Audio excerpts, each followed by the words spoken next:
should be live. Okay. All right. Assalamu alaikum wa rahmatullahi wa barakatuh. Testing 1, 2, 3. وإذ اعتزلتموه Assalamu alaikum wa rahmatullahi wa barakatuh. Testing 1, 2, 3. وإذ اعتزل Cool. أعوذ بالله من الشيطان الرجيم. بسم الله الرحمن الرحيم. 3, 2. Assalamu alaikum. Welcome back to another episode of Quran in English. Yes, my beard is gone. It's gone. Hey. My name is Ahmed, and I'm here happy to take you through the next section of Surah Al-Kahf, which means the chapter of the cave, which talks about the youth that went into the cave. And it's important to kind of talk about why this is, let's just start with here. Why this is a relevant story in the Quran at the time of the Prophet. There was a story, a parable, and mostly in Christian. It says Jewish traditions as well. When I put it into our wonderful, I use Perplexity, ChatGPT, and Google Gemini as AIs to kind of validate my information. And it says that there was a myth in the Christian culture about the 7 sleepers of Ephesus that were fleeing persecution of the Roman Emperor Decius, and they had near the cave, and that there was an inscription on them, so that the people had known that they had come back after some time, and there was a big story about them, and we're going to cover that story in a bit more detail. We touched upon it in the first section, but now we're going to get into it in a bit more detail. But before we get into it, I must always give the disclaimer that I am not a Quranic scholar, nor am I an Arabic linguist. I have not studied the Quran. In fact, for a lot of the Quran, this is my first read through of the Quran. Not this chapter. I've read this several times because I love this chapter. It's very cool. But for most of the Quran, I'm discovering it with now and sharing my discovery with you. So I'm not claiming to be an authority on the Quran, but I'm sharing my best understanding and trying my best to understand it as I know it to be fit. And I'm approaching it from the Quran perspective, not from the Hadith at this point in time. I'm just trying to look at the words and see what I get from them. And 2 is I'm not an Arabic linguist. I didn't study the Arabic language beyond school, but I do speak Arabic, and I am fluent. It is my mother tongue. But thankfully we have all these wonderful translations that are available to us. That's all the warnings that you need. Thank you for watching, and let's get into it. أعوذ بالله من الشيطان الرجيم. بسم الله الرحمن الرحيم. And off we go. وترى الشمس إذا طلعت تزاور عن كهفهم ذات اليمين وإذا غربت تقرضهم ذات الشمال وهم في فجوة منه ذلك من آيات الله من يهد الله فهو المهتد ومن يضلل فلن تجد له وليا مرشدا.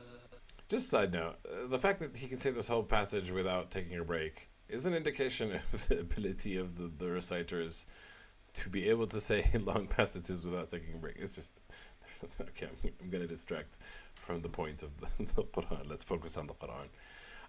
Okay, so where do we leave off? We left off that the youths had gone to the caves because somebody had said, since you distance yourself from them and they worship besides God, take refuge in the cave and your Lord will extend his mercy to you and accommodate you in ordeal. We don't know who said that, and I don't think that this was talking about one of the people of the cave, one of the youths of the cave that was in the cave, because then we see in the next couple of verses of how they talk to each other. But so they're in the cave, and here it says, and you see the sun when it rose, it inclines upon their cave from the right, and when it sets, it passes away from them from the left, and while they are in the open space thereof. And that is a sign, one of the signs of God. Whoever God guides, then he is the guided one, and whoever he lets go astray, then you'll never find for him a protector or a guide. Now here there's a small footnote that says they slept in the open space, fresh air blew through the cave, but they were protected from the heat of the sun. I don't think this is an accurate translation of it, and primarily over the next verse. But let's think about what this verse is saying. It's saying when they were in the cave, the sun rose from the right and set in the left, and they were in an open space. And in that is a sign. And I struggled with that being a sign, right? And I think to explain the sign, I kind of want to go into the next verse to kind of talk about why I don't think that they were avoiding the sun. And I'll say it in a second. But let's get into the next verse, and then I'll talk about both in one go.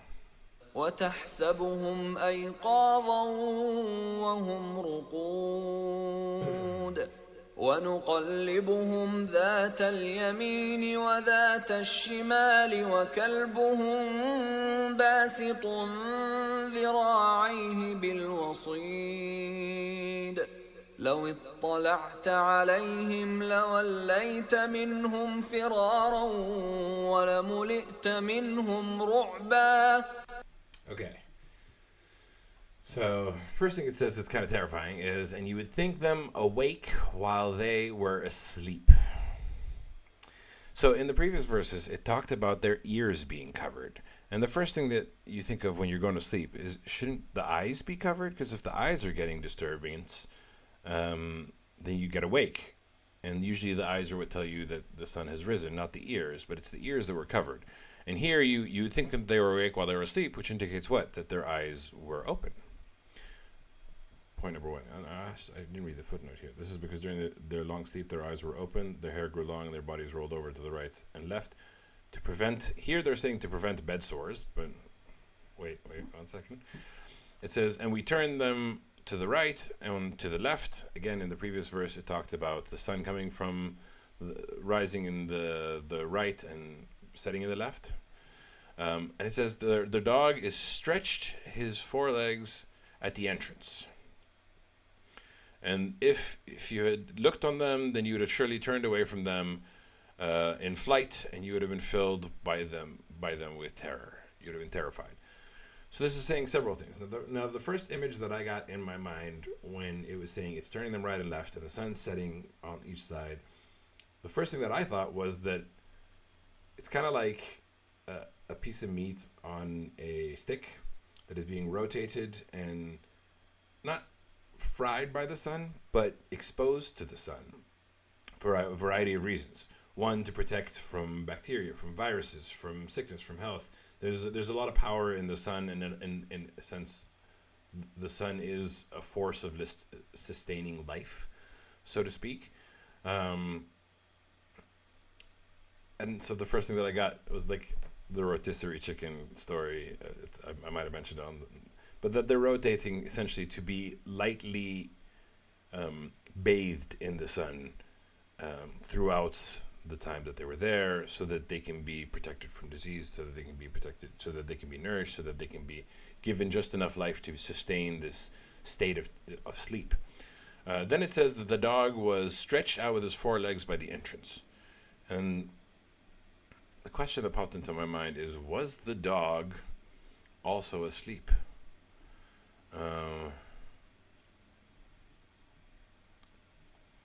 Yeah, it just says we made firm their hearts, and if they stood up, they said, no. Oh, okay, all right. Let's focus on what we're having. Is the dog asleep as well? I don't feel like the descriptions of what it's saying is describing the dog, because it says we turned them, and then it says, and their dog was stretched out with his forelegs at the entrance. So it does talk about the dog in a different sense than it talks about them. So I don't think he was asleep, but it kind of gives you the impression of a guard dog. And the dog also survives the 309 years, and we'll get to that number in just a second, because it's a part of the myth. It's a part of the story. The part of the story, and all the references is it's the 7 sleepers of Ephesus. The story at the time were that there were 7, but there were also arguments and people that said otherwise. This 7 was most popular number, but the Quran also references that this is not what is known. But we'll get to that in a second.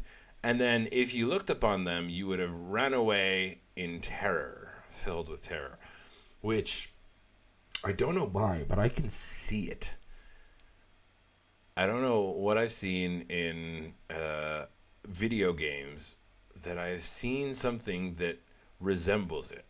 And maybe that's created this kind of like image in my head that doesn't really exist, but I can see it's kind of like a look of horror. It kind of looks like The Scream. Yeah, the Scream is also something that comes into my mind. With like that's partly it, but it's not exactly it. There's something. Yeah, but either way, it's like they're filled with terror, and this also kind of tells you how they were kind of protected. So maybe people had come to the cave and found them, but then they ran away terrified, saying that there's a monster, there's something, stay away, and everybody that came was terrified and walked away. Either way, it's a terrifying way of how God to protect him. And then we give the concept of what was in the previous verse, is that this is one of the signs of God, and he guides whom he wills, and he lets go astray whom he wills. I struggle to understand what it means, but I think it's talking about the use in the cave, that they were guided to the cave, and that they were guided correctly. But I feel like in the description of they were in the cave, the sun was going from the right to the left, and that they were constantly turning is in and of itself a sign. And I explained it in the best way that I can, which is that the sun was slightly cooking them, but not cooking them, but just giving enough light to sustain their bodies in this state of sleep, so to speak. And that's what I think it is, but I don't know what the exact sign is. But the message is also something that we've seen time and time in the Quran, that whoever God guides is guided, and whoever God misguides, then they won't have a protector or a guide. Cool. وكذلك بعثناهم ليتساءلوا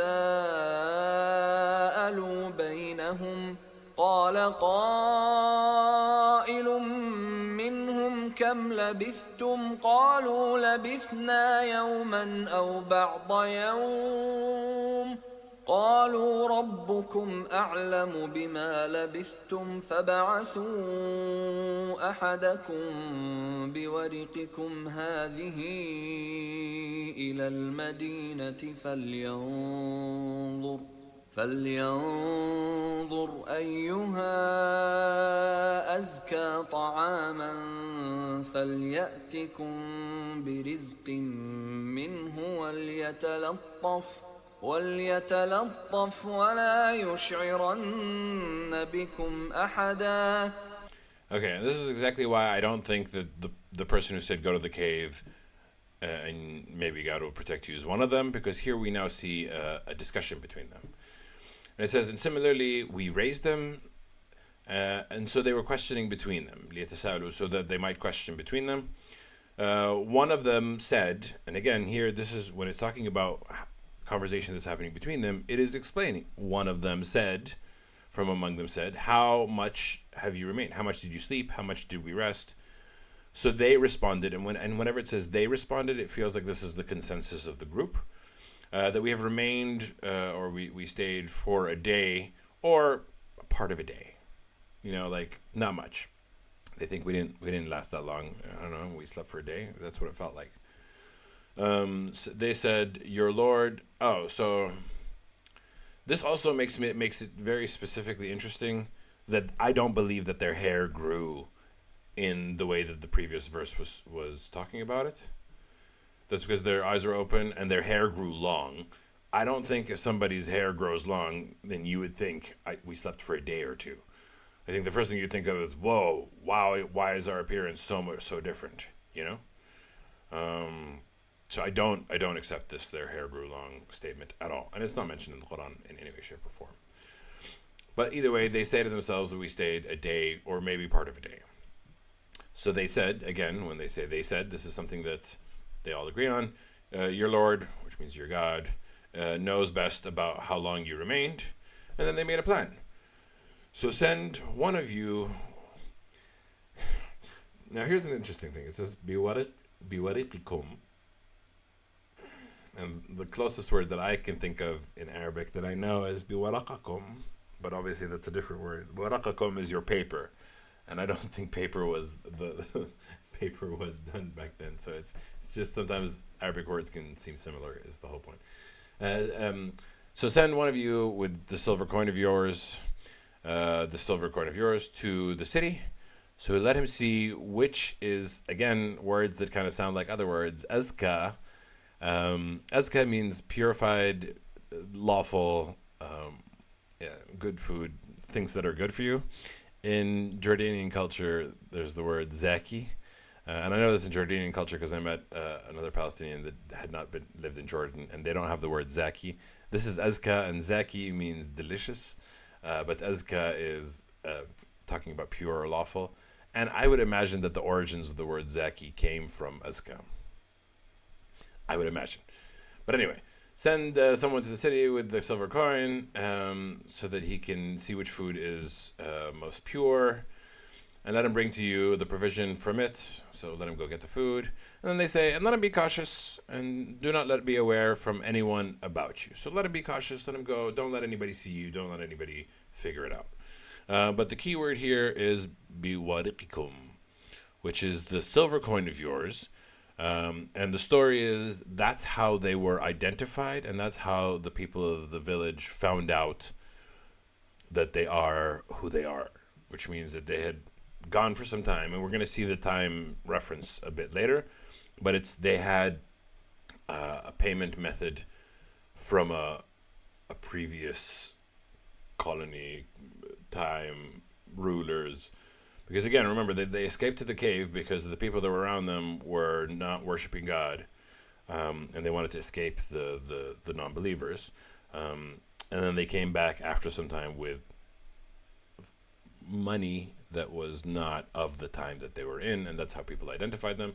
How do we know that that's how people identified them? We're not sure, but the next verse talks about them being identified. Oh, well, first it talks about why they wanted to hide, why they wanted to not be caught. إنهم إن يظهروا عليكم يرجموكم أو يعيدوكم في ملتهم ولن تفلحوا إذا أبدا. Oh, no, relax. It's okay. No, it's okay.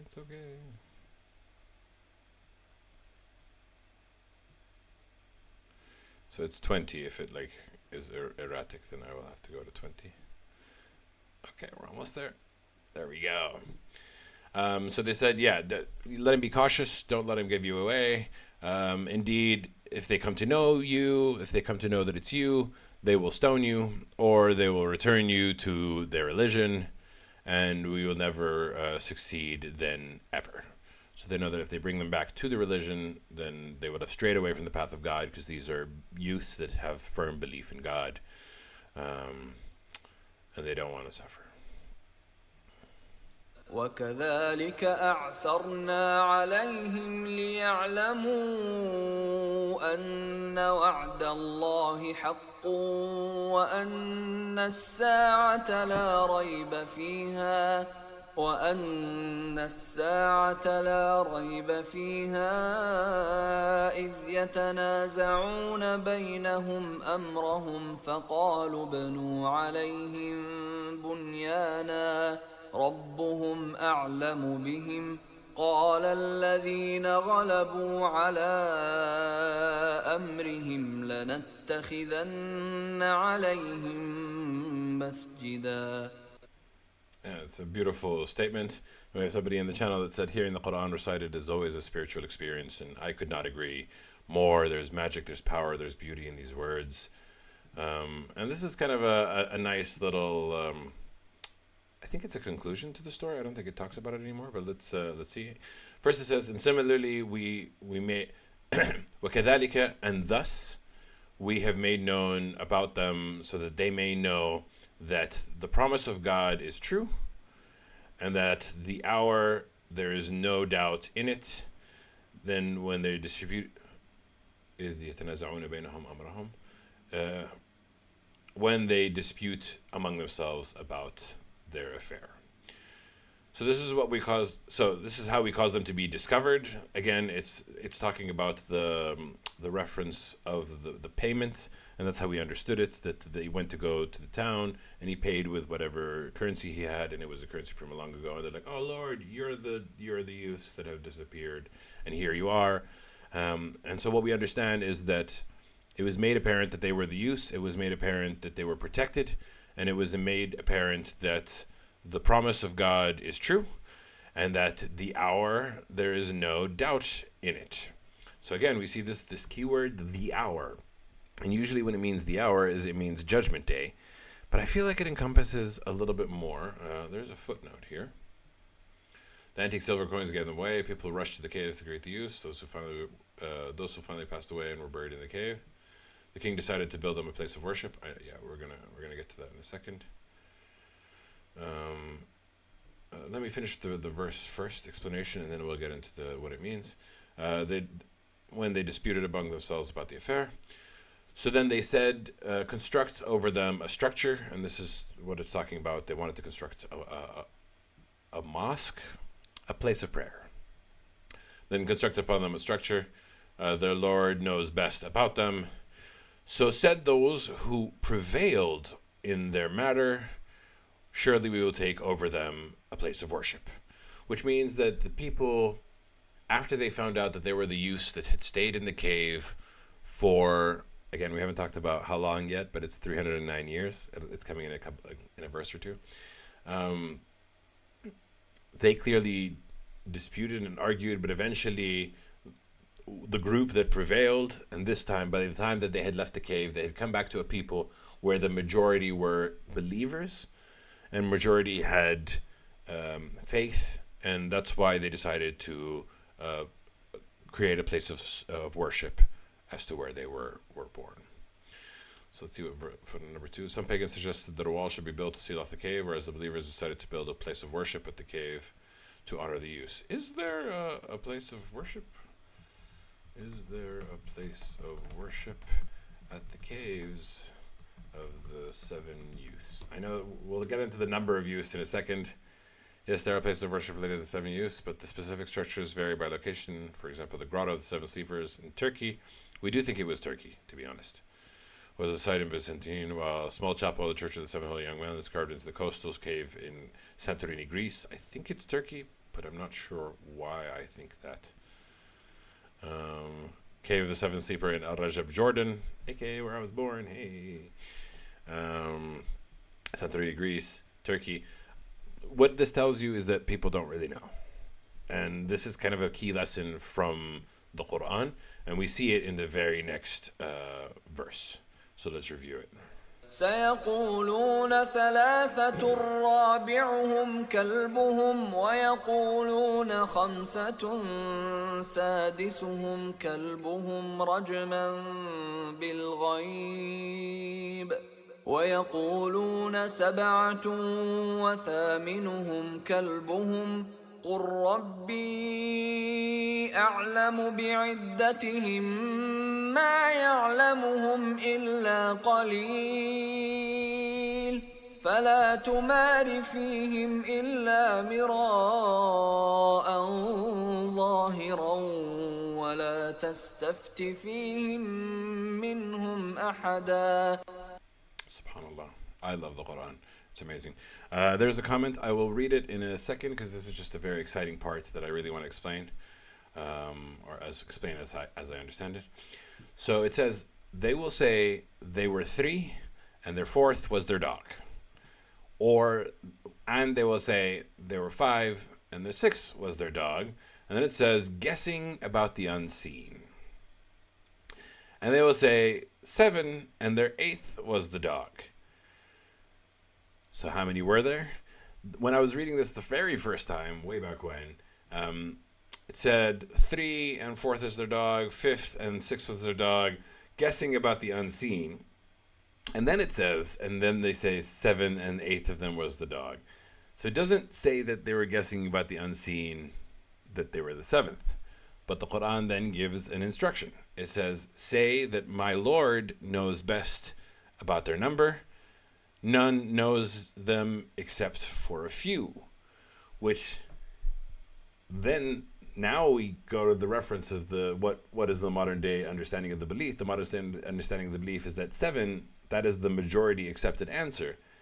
And this answer is none knows them except for a few, contradicts that it's not the popular belief. At least I think so. That's my best guess. So my best guess, the Quran says God knows and only a few really know. And then it says, so do not argue with them in it except what is obvious, and do not inquire in them among them from anyone. So the Quran talks about the story of the cave and that they slept, and it will talk about the number of years. I know I've mentioned it many times soon. But it does not give us information about how many there are, and it keeps this part particularly open on purpose and tells the Prophet and anyone that is reading the Quran to say, we don't know. Let's see the comment now. I grew up Catholic in a city with a strong Islamic population. My faith school was 60% Catholic and 30% Catholic and 30% Muslim. When I would visit friends at their homes and I heard the recitals and the calls to prayer, and even many years later, I don't identify as Catholic anymore, but the sound of the recital still takes me back. It's a beautiful expression of faith. I love that. I love that you had that beauty. I love that you had that outlook into it and that you get to see. I'd be curious as to what is your faith now. It's very interesting to hear.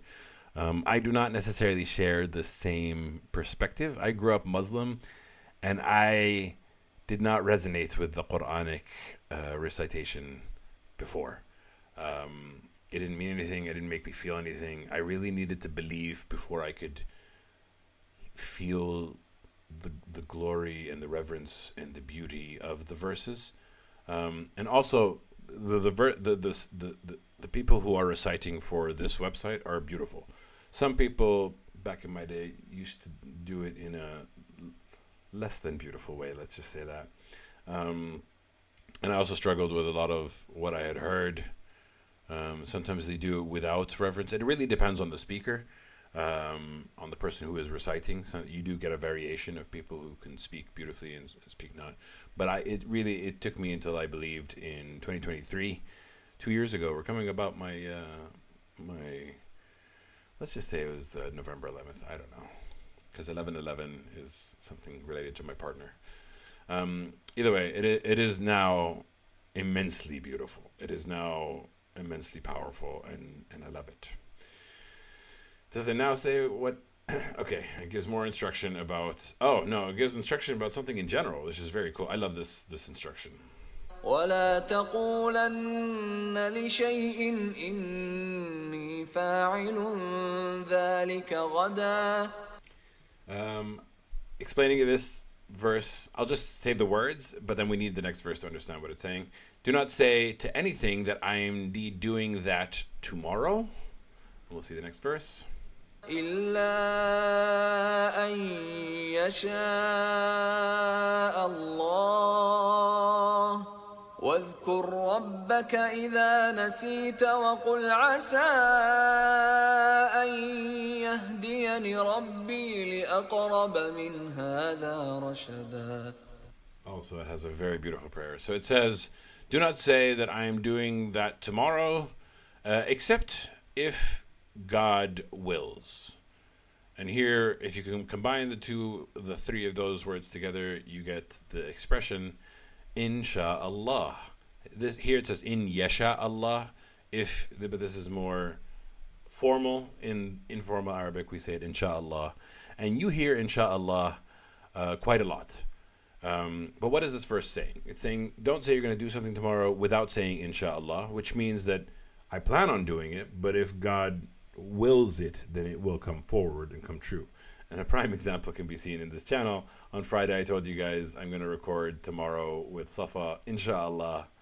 And then I got sick, and then I didn't want to infect her, so we ended up not doing the episode. So that's a prime example of when you say Insha'Allah. Ideally, not to kind of be fake about your intention, but it's to say that, in the end of the day, you don't know what's going to happen. You don't know what's going to happen tomorrow, and God, in the end, decides what happens and what doesn't happen.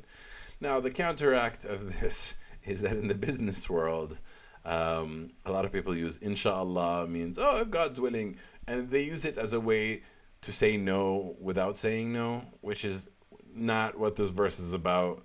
I'm in the Netherlands, and the Netherlands and the Dutch are very direct. They mean what they say and they expect what they say. So when they were dealing with Middle Eastern clients and customers, they were like, yeah, sometimes they say inshallah and then they don't do it. I'm like, yeah, yes.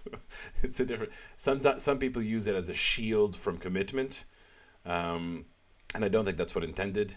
I think you should do both. You should communicate intent clearly, but also say inshallah if God wills it. Like, there will always be things that can happen, and the Dutch also can understand if things get in the way. Like, it's not like the Dutch say, if you tell us something, you have to do it tomorrow. No, if you come tomorrow and tell them, by the way, something came up, they'll be like, okay, we understand, we can deal with it. But they expect direct communication. This is not to remove direct communication. I can understand that, I'm reading a comment now, by the way, for those on YouTube. I can understand that I feel quite similarly about the Bible. I often say I never fell out with God, just with some of his followers. I probably identify as spiritual now, I suppose. That's fair. I do not have the same feeling about the Bible as I do about the Quran. I approach the topic of religion from the understanding that the truth lies within Judaism, within Christianity, and within Islam, because all three had major prophets and all three had major guidance. And the Quran references the book quite often being Al-Torah was Zabur, which is the Torah, the first 5 books of the Tanakh, and the Zabur, which is the David Psalms. And then it says the Injil, and a lot of people translate the Injil to the Gospels, but I don't think that's an accurate statement. I feel like what was revealed through Jesus is the Injil.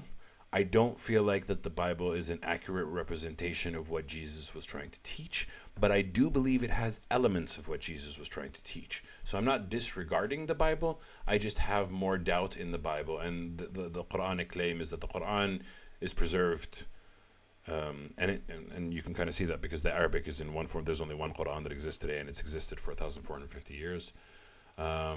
And has not changed the Arabic language, but the translations sometimes struggle with, and that's also a part of the Bible. The Bible is a translation of a translation, and it's a collection of authors, and it's a collection of perspectives. So I'm not saying throw the Bible out. I'm not saying completely read it. I'm saying that there is more difficulty in reading the Bible than there is in reading the Quran. As I've been approaching the Quran after I found my faith, I find a lot of peace, a lot of comfort. And I was worried reading the Quran. I was worried that there are a lot of views that a lot of Muslims hold that are things that I cannot accept and I cannot stand by, and I don't particularly believe in. So I was worried that I was going to find those views in the Quran, and so far I have not. I obviously have a different perspective on a lot of the verses than a lot of Muslims. That's not to say I'm right. That's not to say they're wrong.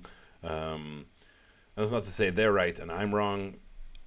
We don't know. We're approaching it with our best understanding. That's all the best that we can do. But as I'm reading the verses, I'm not finding the problematic issues that I thought I was going to find that are in the Muslim community.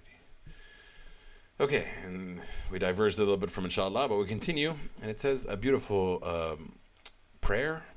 It says, and remember your Lord, or mention your Lord. And remember your Lord if you forget. And say, Asa an yahdiyani Rabbi li aqraba min hada rashada, which means perhaps that he will guide me, that my Lord will guide me nearer than this in guidance. And this is a very beautiful phrase, because I'm trying my best to learn the Quran. I'm trying my best to figure out what's right and what's wrong. And I'm having, obviously moral dilemmas in my life. Is this right? Is this wrong? Should I do it? Should I not do it? And I need to say this prayer, and this is very relevant for me, to say perhaps that my God will guide me so that I'll be closer to this in the right way. So I trust my Lord will guide me to what is more right than this. Closer to this in the right way. Perhaps God will guide me closer to this in the right way. And I think this is something that we can all say and appreciate and want to be guided for sure. Another comment. As an anthropology graduate, I can definitely see that. There are common threads and so much to be learned from hearing and reflecting on others' perspectives.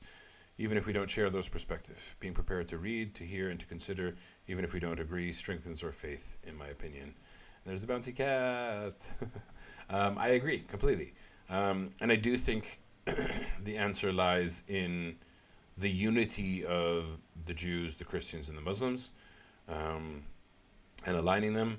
The Quran does say that there are differences intended between the Jews, Christians, and Muslims. Some of them are the direction of prayer. Some of them are what they believe in, and they all got like different parts of the message. And the story in the Quran is that there's differences so that they can race in goodness.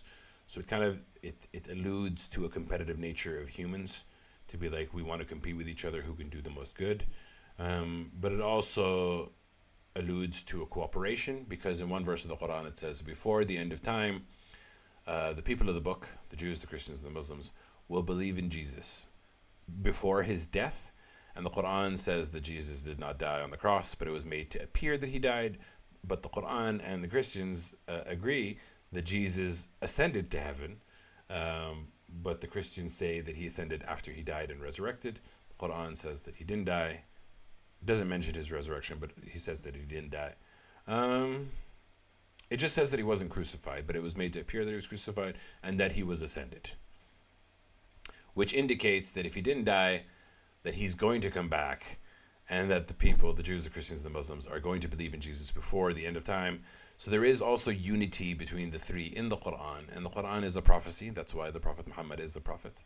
So I do think that the answer lies in all three, which is very nice. But this is a beautiful, beautiful phrase, and it made me think that I want to kind of record all of these little prayers. But I think that's maybe a project I do at the very end. For now, let's focus on what we're doing. And here's the time for how long they lasted in the cave. ولبثوا في كهفهم 300 سنين وازدادوا تسعا. Okay. Interesting. All right, let me see what it says. It says they remained in the cave 300 years and add 9. Okay, several things are being said here. I'll tell you what the main understanding of these verses are. The main understanding and the scholarly acceptance of this verse is that 300 and add 9 is the difference between 300 solar years and the number of lunar years that you would have in it. So a lunar year follows the cycle of the moon, and a lunar year is less than a solar year by 11 days. So the Chinese calendar, the Muslim, the Arab, the Hijri calendar, moves forward in time 11 days, because it's 11 days shorter. So the year, the Muslim New Year, for instance, move 11 days forward. The Chinese New Year moves 11 days forward, 11 days forward. That's how it goes. So the math is math in here. If you're thinking of it from the perspective of 300 years, and it talks about 300 years in a Gregorian sense, but then it says add 9, and that's the difference. If you have 300 years, and there's 11-day difference between the lunar year and the solar year, then you have 11 times 300, 3,300. And 3,300, you can't really see that I've put it in. 3,300 divided by 365. I'm obviously not putting a quarter. I wonder if I do it with a quarter, will it be more accurate? 300 divided by 365,25. It's comma in the Netherlands. It's idiotic that they put a comma instead. Yeah, it's closer. Either way, it's 9 years roughly the difference between them. Yeah, give or take a margin of error. So most scholars agree that this is talking about the miracle of the mathematics of it all, which is kind of impressive. But yeah, now it's a very simple math equation to kind of figure out what the difference is between the two. We have calculators. We know that there's a difference between 11 days. So this is the main story. Here you see 300 years in the Gregorian calendar equal 309 years in the Islamic lunar calendar. And that's kind of the main posit. As I was reading a review of it from, I think, one of the AIs, they were saying that it has kept these numbers ambiguous on purpose. Like it says the number of people, youths in the cave was kept ambiguous. That was very clear. And it says the number of years were kept ambiguous. I don't think that's the case. I accept the wildly understood premise of it being 309 lunar years, which equates to 300 years of a solar calendar, a Gregorian calendar. Pretty cool, eh? Math. We love math in the Quran. قل الله أعلم بما لبثوا له غيب السماوات والأرض أبصر به وأسمع ما لهم من دونه من ولي ولا يشرك في حكمه أحدا. And the Quran in the next verse tells me that I'm wrong. Not wrong. I'm saying wrong because the understanding is that it's 309 lunar years versus 300 solar years. But the answer is, say, God knows best about what period they remained. God knows best how long they stayed. For him is the unseen in the heavens and the earth. So saying that it's 309 lunar years, 300 solar years is a fun little math equation, but it's not what we should say. We should say only God knows how long they stayed.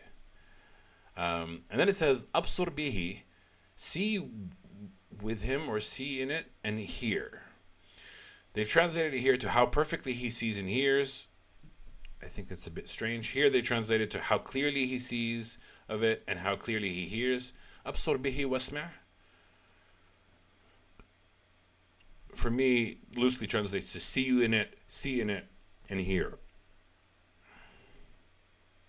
And I think see in it is a metaphorical see, as in like see it with your mind's eye, and hear because the Quran is being said, and what is being said is say that God knows best about how long they remained. And then, but then it continues to say there is not for them besides him any protector, and وَلَا يُشْرِكُ فِي حُكْمِهِ أَحَدٍ. And nobody shares in his command or his judgment anyone. No one's going to protect them but him, and nobody shares in his wisdom, his command, his judgment. They have no guardian besides him, and he shares his command with none. He shares his command, his faith, his justice with none. Yeah. Cool. واتل ما أوحي إليك من كتاب ربك لا مبدل لكلماته ولن تجد من دونه ملتحدا. Okay, and we get into a topic that we have brought up many times, and I don't have an answer to, but we will discuss it. And recite what has been revealed to you from the book by your Lord. Revealed to you from the book by your Lord. There's no one can change his words, and never will you find besides him a refuge. Several things I thought of when I first said this. First, it says, reveal and say what has been revealed to you from the book. So the book said, we don't know how many there are. We don't know how long it was. Even though it says 300 years, add 9. We don't know how, say that the book says, say we don't know, only God knows how long they stayed. And here it says, say what has been revealed. Oh, so this is the word revealed. Uhiya is different than unzil. When in the Quran we talk about unzil a lot. Unzil means sent down. Uhiya means revealed. Which is very interesting. So it says, say what has been revealed from the book, from your Lord. And if you have been following this channel for quite some time, the book refers to the Torah, the Gospel, the Zabur. The Torah, the Zabur, the Injil. Torah, first 5 books of the Tanakh. Zabur, the David Psalms. The Injil, which we translate to the Gospels, but I don't think it's the right word. And the Quran. and there is no one can change his words. And this is why a lot of the Muslims believe that the Quran cannot be changed, because the Quran says that about this. We know that for sure the Quran is the kitab. But we also know that the Quran references the kitab as the other books as well. And it says here that nobody can change his words. And you'll never find from besides him a refuge. So does it apply to the Torah? Does it apply to the Psalms? And does it apply to the Injil? And what even is the Injil? Questions I do not have an answer to at this point in time. واصبر نفسك مع الذين يدعون ربهم بالغداة والعشي يريدون وجهه ولا تعد عيناك عنهم تريد زينة الحياة الدنيا ولا تطع من أغفلنا قلبه عن ذكرنا واتبع هواه وكان أمره فرطا. Okay, first it says, and be patient for yourself with those who call their Lord, who call their God in the morning and in the evening, and desiring his face, which it's an expression of trying to see God, of trying to gain God's approval, of gaining his pleasure, getting his approval. And here we have a point that says, literally seeking his face. Yeah, so it's an expression. Seeking his face is like, seeking his pleasure is like seeking his approval, is, they're praying to God, trying to get him to see, trying to get God to see them in a way. And then it says, and let not it pass beyond your eyes over them, desiring the adornment of the life, the earthly life. Do not let your eyes look beyond them, desiring the luxuries of the worldly life. Now, I don't understand what this means. I'll tell you what thoughts came to my mind as this came about. Why is it saying, do not extend your eyes, do not let your eyes look beyond them, do not let your eyes look beyond them, desiring the adornment of the life of the world? Because it implies that what they are doing, is it also talking about them being the people who call their Lord from the evening and the night, desiring his face? Because it says, and let not your eyes pass beyond your eyes upon them, desiring the adornment of the worldly life. And then it says, and do not obey whom we have covered their hearts over our remembrance, who we have made heedless their hearts over our remembrance, and those who follow their desires, and their affair was in excess. So don't obey those who are in excess. Don't follow those who follow their own desires. Do not let your eyes look beyond them, desiring the luxuries of this worldly life. What does look beyond them mean? When I first understood it, when I first read it, I was like, is this a topic on privacy? Is this a concept of respecting other people's privacy and then not looking beyond them, as in beyond their desired veil of privacy? That's the kind of concept that came to my mind. But why would it be talking about those who call their Lord in the evening and night? Is it just those people whose privacy that we should maintain? So I don't fully understand this. 28.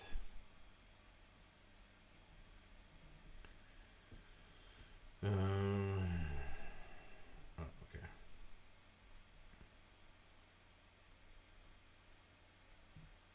Do not turn away.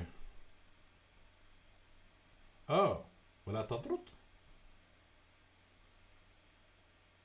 Huh? I'm very confused. How does this work?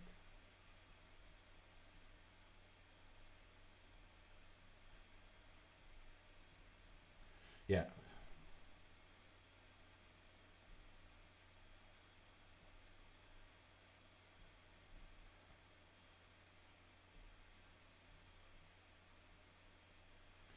And let not your eyes look over them, desiring the pomp and glitter of the life world. Ibn Abbas said this means do not favor others over them. It means do not seek the nobility of wealth, and instead. Wa alaikum assalam wa rahmatullahi wa barakatuh, Shaykhna Muhab. Ahla wa sahla. Welcome back to the channel. There was a comment on my YouTube about you because I mentioned, I don't know, I think you weren't even here because I spoke about you. I was like, yeah, you don't believe, but you keep coming back to the Quran. You keep arguing with me about the Quran, which I love. And it's like, look, and the person who made a comment on YouTube was like, yeah, I also keep coming back to the Quran, and I keep coming back to it, and I keep being drawn to it. And there's a spell put upon you, Muhab. But also, you love me, and you want to see me in my thing. So the explanation that was read in the tafsir, and do not pass your eyes beyond them, desiring the adornment of the worldly life, meaning that those who worship God in the morning and in the evening, seeking their pleasure, don't look past them.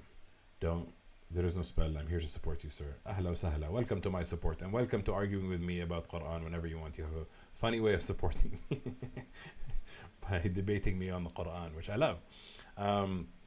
So the idea is that those who are praying morning and night, seeking their faith of God, don't look beyond them, don't discount them, and don't be distracted by the adornment, the beauty of life, and don't obey those whose hearts have been blocked against our remembrance and their desire.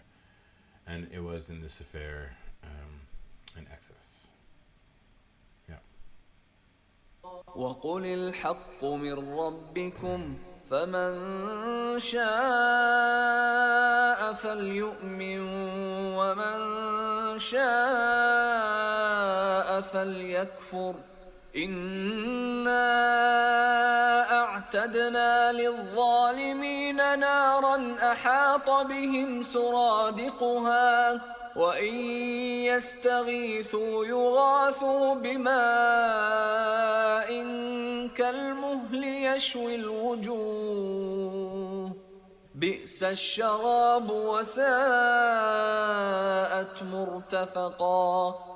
It's funny that you come into the channel, Wahab, and then the first verse that I'm covering is the one about hell, because you complain, why does it talk about hell so much?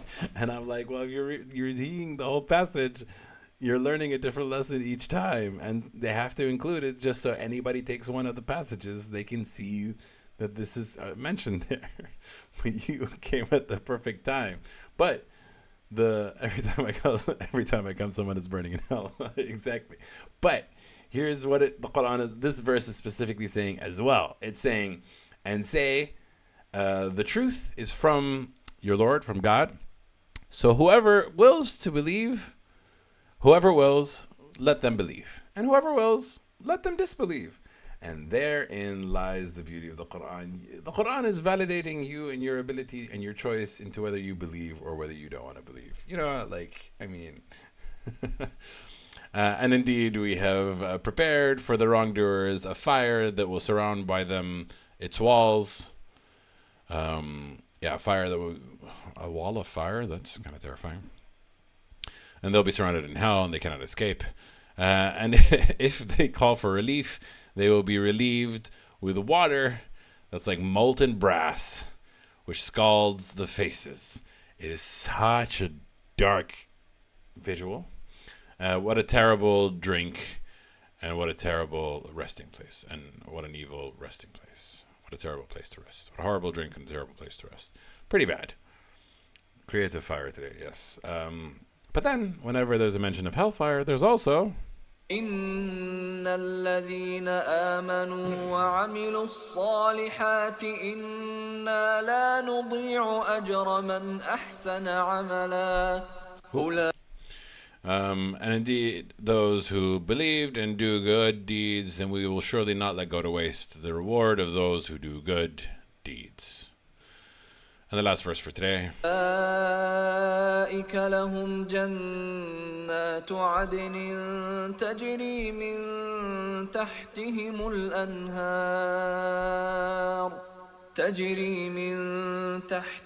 الأنهار يحلون فيها من أساور من ذهب ويلبسون ثيابا خضرا من سندس سندس واستبرق متكئين فيها على الأرائك نعم الثواب وحسنت مرتفقا. Just FYI, it had one verse on hell and 2 verses on heaven. Just saying. But this is also a beautiful description of heaven. It says, those for them are the gardens of Eden, the ones who do good and believe and do good deeds. Those for them are the gardens of Eden. It flows from underneath it the rivers, which again, water is a sign of life. Flowing rivers is a sign of life. They will be adorned in it with bracelets of gold, and they will wear garments that are green, of fine silk and heavy brocade. And I didn't know what the hell brocade was, so I googled it. Let's give you images, and it looks pretty. It looks gorgeous. At least we're gonna be dressed beautifully in heaven is the statement, which I love. As the colorful person that I am, I love the prettiness of it all. And you're gonna be wearing gold and also dressed in green. That's a very interesting one. Thiyab and khudra. Wear green garments of fine silk and rich brocade. I wonder what that means. And I wonder why the significance of green. And it also kind of indicates as to why the flag of Saudi is green, for example. Flag of Pakistan is also green, which, by the way, Pakistan and Saudi signed a co-defense pact. Sign of the times. There's a comment. I'm worried. I'm watching a documentary about the terrorist attack that happened in Barcelona in 2017. I know they are extremists and whatnot, but it is the definition of evil. I don't know that specific terrorist attack, but I would imagine any terrorist attack is absolutely evil, 100%. Which kind of brings to the concept of ISIS. ISIS were claiming to be fighting in the name of Islam, and taking some passages that we have covered already as a wide context to say this is what we're supposed to do at all times, and like wildly misusing in the Quran, and they absolutely were evil. And it's funny that ISIS existed, the entire world hated the Muslims. Israel and the IDF exist, and then they're hating the Muslims even harder now. It's kind of like, what? Obviously, there's also Jew hatred, and I don't want to encourage Jew hatred on the channel. The Jews are obviously our brothers and sisters. But there's a separation from Jews and the state of Israel. But let's not get too technical. That's a lot of things that we have. Either way, we're going to be wearing green silk and heavy brocade, and we're reclining in it on adorned couches. And I just like it seems like a cool place to hang out. Just hanging out, relaxing. It's pretty, it's cute, it's gorgeous. Obviously, a part of me wants the setting to be a modern day setting because that's what I'm familiar with. But if you put me in like old time Arabia with like some couches, some pillows, some gorgeous clothes, like if I was in a period piece of like the way back whens, and you feel like you're in a fairy tale, I kind of like that a bit better than I'm wearing clothes in the 21st century. Like I've lived through this life. I'd rather be a little bit dolled up, a little bit glamorous, a little bit fancy, and gold bracelets. I'm looking forward to that. What an excellent reward, and what a good resting place it is. Well, that's the last verse for today. Yeah, I think we were just under an hour mark. Thank you guys for watching me. I appreciate you, and I'll catch you guys tomorrow for the next section. Ma'as-salama. Love you. Bye. Oh, there's 3 viewers on YouTube. Hi, YouTube. Hello, welcome. So nice to have you here. I appreciate you. Thank you for staying by my channel. I love you. And if you missed any of this content or want to see the other ones, there are further episodes on my channel. Feel free to check them out. So gold is forbidden for men on earth, but it's okay in heaven. I don't know who told you gold is forbidden for men on earth. Who said that? Some people say that music is forbidden as well, which again, I know I have 3 viewers on YouTube, and usually when I say music is forbidden and something that I don't believe in, people leave. But it's something that like for me, forbidden has to be in the Quran. That's how I take it. Hurrim Allah, God said what is haram in the Quran, so to speak. So But let's not get into technicalities. Either way, thank you, YouTube, for watching me. Let me stop quit while I'm ahead before I lose you guys. I'm going to